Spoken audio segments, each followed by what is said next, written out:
The need is in excess of 100 million people worldwide.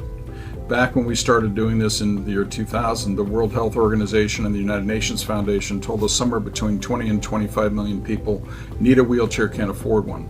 But after years of delivering wheelchairs, we know the actual number is closer to 100 million. And that's because people are in the back rooms of homes. They don't come out, they're not counted.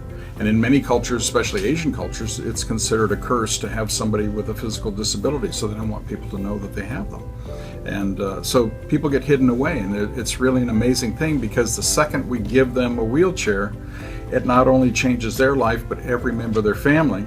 And people are constantly telling us we're answering their prayers. So that's why being able to tell the Knights of Columbus and the parishioners during our Wheelchair Sundays that you are helping us answer people's prayers, it's wonderful. Can't get better than that.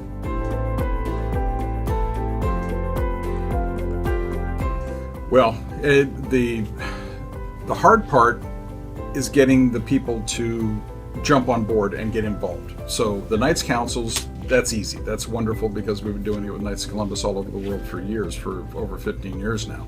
But when they bring it to their parish and get the pastor to buy into it and say, yeah, we'll put on a Wheelchair Sunday, we'll expose this to parishioners, and the parishioners put in the money, they'll make a donation. We tell them at $150 delivers a wheelchair that would sell for $500 in a medical supply store. But because we purchased them by 280 wheelchair containers directly from the factory to the country of destination, we can do that with a donation of $150.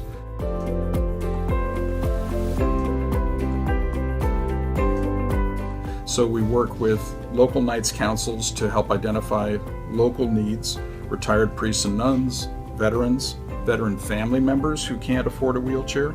There are many veterans who haven't qualified for VA benefits, so if they need a wheelchair and were not injured during their service, there's really nobody to help them. And we step in and help them. And Knights are able to do that, and they're leading that charge in many, many parts of the country.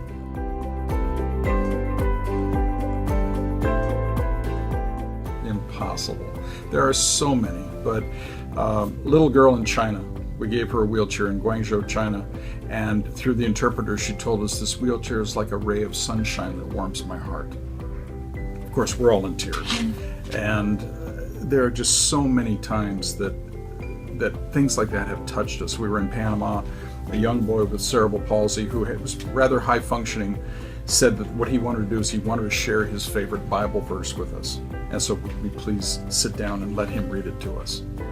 And oh yeah, I mean, these are things that you just cannot believe. And a young girl in the Philippines who was 15 years old, and she was so happy because now that she had a wheelchair, she wouldn't have to crawl on the ground and get her dress dirty. She could never keep her dress clean because she had to crawl on the ground when she was at school. And now she could sit up and look at her friends eye to eye, and she felt like she was more of a person. You know, and I mean, I can tell you these stories all day long. It's just one after another. But the gift of mobility brings along with it hope, freedom, dignity, independence. I mean, there's so many labels you can give it. And when a 70 or 80-year-old man tells you, I haven't felt like I was a man because I've been crawling on the ground, and now I can sit up and I can look at people eye to eye and say I'm a man again. You know, things like that. It's just wonderful.